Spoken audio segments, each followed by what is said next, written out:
Meanwhile, burial activities are currently ongoing for victims of the Monday night attack in Wase local government area of Plateau State. Gunmen were said to have invaded the village of Zurak, Bashir district of Wase local government area, which is known to be a very lucrative site for mining. Sources say among those killed were local vigilantes who kept watch for the security of other community members. According to News Central's Chizoba Anyonwe, as at the time of filing this report, there's still no official statement by security agencies regarding details behind this act of inhumanity. To discuss this, we are joined on the news by Mr. Gad Peter, Executive Director, Clean Foundation. Thank you for your time, Gad. Now, let's get straight to it. What are the potential underlying reasons for the frequent attacks by bandits in Wase local government area, particularly the mining regions? Yeah, like you rightly noted, company Zura has rich mineral resources.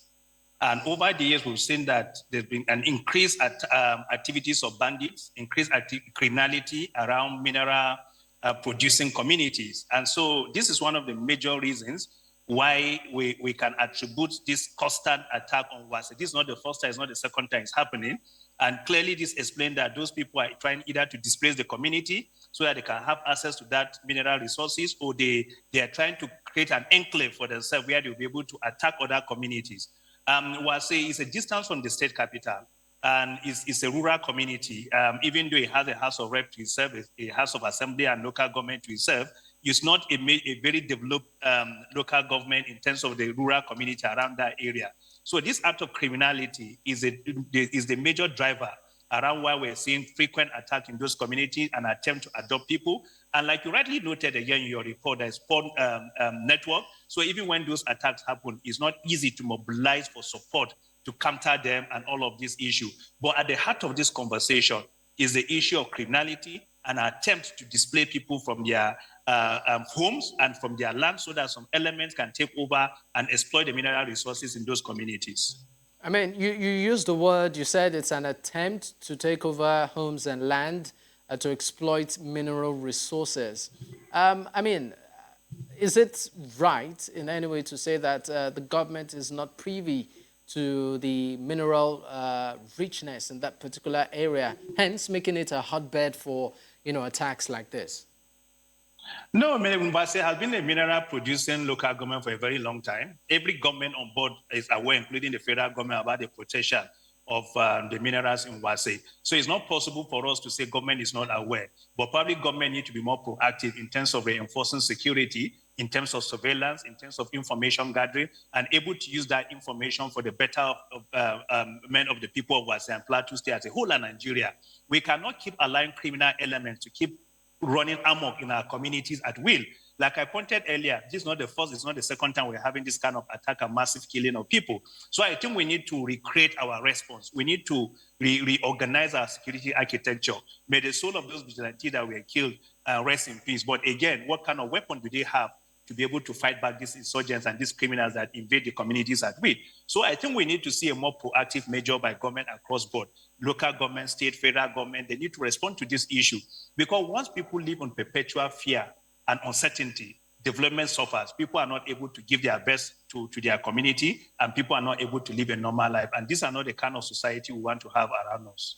I mean, one thing I know with Plateau is that it has quite a lot of land mass.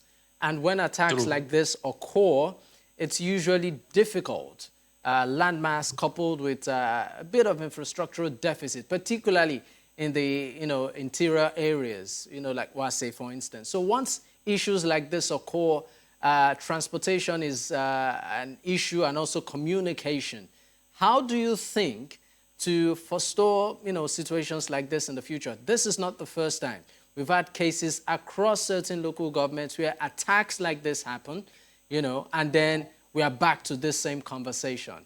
What do you think can be done, particularly for areas within the interior, to further boost security, or being proactive, or in a situation whereby even when the attack happens, there is swift response to ensure that lives and property are not lost? Well, government need to invest more and be able to create a highly mobile security unit. In every state in Nigeria, you have 3 senatorial districts. And so what is expected is that government needs to station a highly mobile security unit like the MOPO we used to have, or the military or civil defense, whatever we want to put in place, or a joint task force at the headquarters of most of these senatorial districts. That within an hour, within 45 minutes, they are able to respond. So you cannot ask security agents to leave the state capital, for example. There is over 2 hours, 3 hours journey, not only to the state, local government capital, but to the hinterland of that local government, and you expect any miracle or response to happen. And so we need to invest in having helicopters that will be able to convey security people to those areas of distress. We need to be able to mobilize neighboring states. For example, if Wase is close to Taraba that I know, what about mobilizing troops from Taraba to come in and support in terms of this kind of situation? So I think we need to think within and outside the box. We cannot keep using the same approach to solve issues that are emerging and that keep changing over time.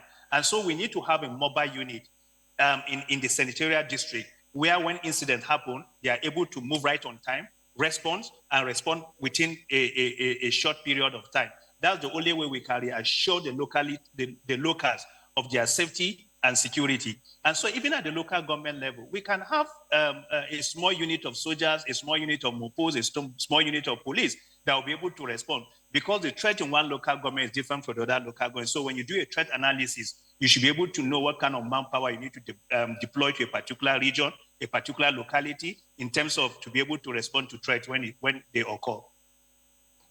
Gad Peter, Executive Director of Clean Foundation, thank you for joining me on the news.